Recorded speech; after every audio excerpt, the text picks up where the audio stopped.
د جسمانی قوت د حاصلولو دپاره درته د القوي القادر یو داسې زبردست وظیفه هیمه.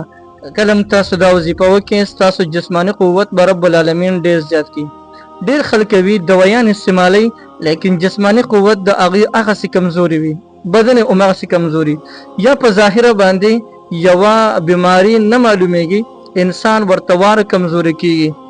نن درته د الله جل جلاله یو دوه مضبوط اسما دي، د دې وظیفه درته هم ان شاء الله چې د دې وظیفې کولو نه پس به الله جل جلاله ستاسو جسمانی قوت یعنی د اندامونو قوت به رب العالمین ډیر زیات کړي.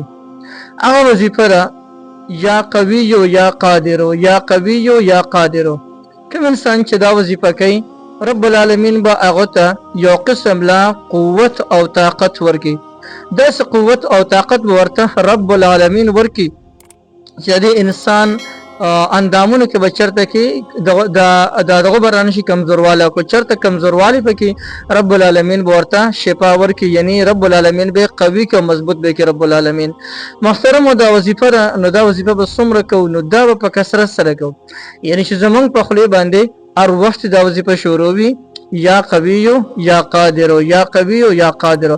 ان شاء الله رب العالمین به ستاسو مقصد تاسو په خپل مقصد کې کامیاب کړي.